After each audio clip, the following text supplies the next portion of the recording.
If you're not failing and you're not learning, then you're doing it the wrong way.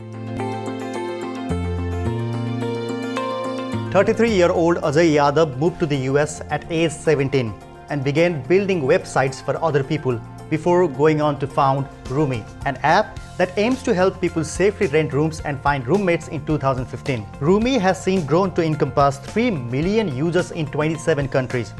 Yadav has since gone on to co-found Simplified, a competitor to Canva, which has recently raised $2.2 million in seed funding.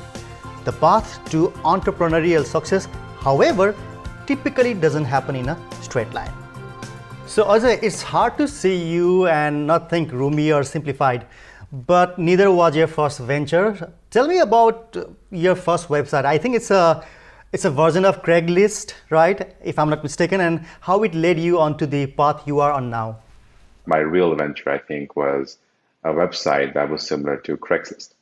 So I was trying to solve, I think, Airbnb. I just couldn't comprehend Airbnb. So I ended up building a better version, I'd say, of Craigslist for India. To put it bluntly, it was a failure, right? Failure is a big word, how you look at it. I'd say everything is a learning experience, but yes, it was not a failure, actually. I think the way it was, it was not a venture-backed business, right? It was in the business that you dream of. You have an idea, you get funded, then you grow big, and the dreamy story of a startup, right? It was not the dreamy story of a startup. It was just a company that I was building, but I had no idea how to grow it, and it solely depended on the money I made. So the revenue I was bringing in. And there was no revenue coming in, then absolutely the business would die. So yes, I think we couldn't scale it, and for me, it was too hard to run a company, going to college and waking up nighttime and just doing that for a long time. So in short words, yes, it failed. What's the advice for those who just faced their first failure or setback and are now looking into next step? If I failed many times. And I remember, I actually failed in my high school twice in India. Failing in India is like, the biggest thing you can do for yourself. It's a disaster. And everybody kind of talks about you, gossip about you, and just look down on you and all these things, right? But I'd say if you're failing in America, yeah, massive, right? It's big. But if you're failing in America, I think you should fail big, fail fast, I'd say. Because it's okay, because failing here is about that you've learned something new that you didn't before. And now you can do things a better way. Hopefully you don't make the same mistakes, right? And if you don't repeat the same mistakes, then I think you'll be a much better entrepreneur, much better whatever that you're trying to do, actually. So I think fail fast and fail big. Right. And Ajay, you recently left Roomi, the company you founded, for a new journey at Simplified. How did you know that it was right time for you to move on? I think as an entrepreneur, I think you're hardwired to solve problems. That's the way I look at it. Like, there's always an itch. You see something and you want to solve something. You want to do something and you feel that you can do it, right? That's the desire that you have, just the confidence you have and the itch you have. And for me, I think, trying to figure out what's the next move for me. And then crazy enough, I ended up investing in this company, Simplified, in February. So I was talking to the founder all the time, and he's a friend of mine. And I've known him for many years. And the more we talked, the more he was telling me about the idea, the more I was learning about the idea, the more excited I got about the idea. And the simple fact, I think the one thing that really got me excited is the content creation and content consumption. I remember 10 years ago, maybe 5 years ago, you wouldn't wake up and just consume content, right? Today, look at us. We just wake up and consume content, not in a good or a bad way, but the content we consume can be done better, can be done faster, can be created cheaper, and you can do it with your team members or your colleagues or friends. You can collaborate better. And that's not happening today. So that problem really got me excited and excited to join Simplified. And Ajay, the entrepreneurial journey is not a bed of roses, and entrepreneurs often face setbacks. In your case, in 2018, Roomi made headlines when the company had to lay off many staff members.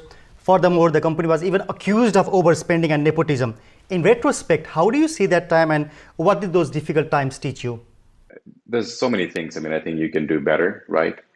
But one thing that I think I've learned now is you sort of have to, when you're building a company, I think every entrepreneur, especially the ones who come from India or any other country, I think those leaders or entrepreneurs at the early stage with a lot of fear. And I think, and that comes from where you have family back home, right?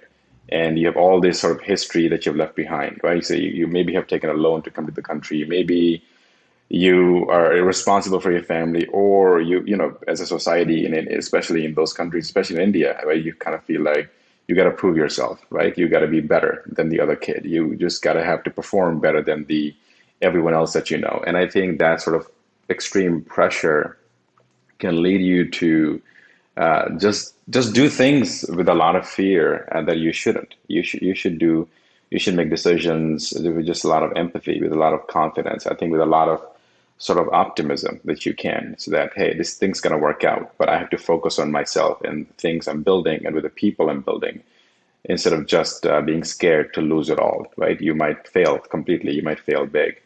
I think that's my biggest learning probably from my experiences.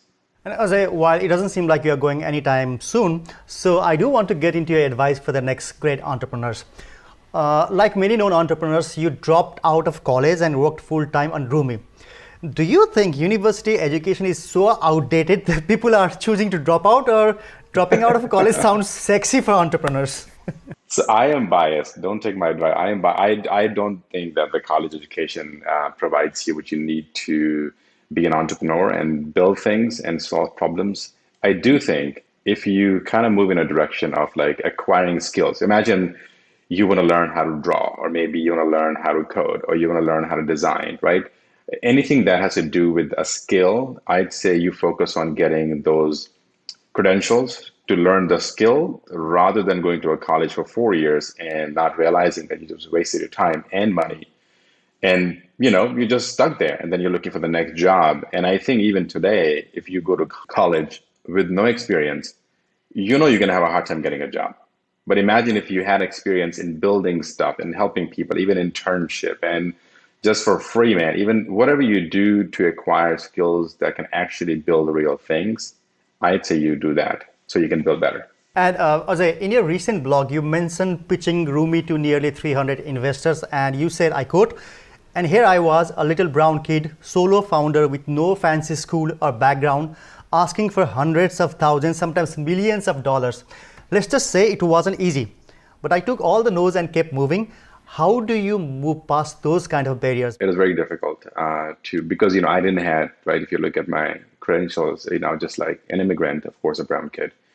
And that back in the days, I think my even my accent was strong. And I think, it really adds to your to people's bias, actually. And then you don't have a good school. I'm not like Ivy League, Harvard or some big school coming behind my name. I don't have any big experiences behind me. I don't have I don't have that credential that you need to sort of like be easy, to make the journey easy. I think what I did was just really focused on, there's no option.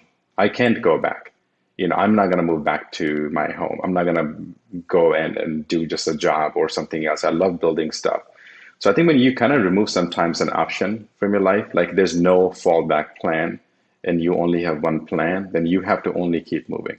And it might take longer. Imagine if I didn't raise any money and if I had to just do this bootstrap and do it myself for as long as I could. I would have done that, because moving in one direction was the only way. And I think that was the direction of progress. So when you are scared and you feel you're not getting there and you might not get the support and help you need, I think the more progress you made, it's going to change people's mind. So you want to keep making progress so you can actually turn the no's into yeses. Thanks, Ajay, for doing this.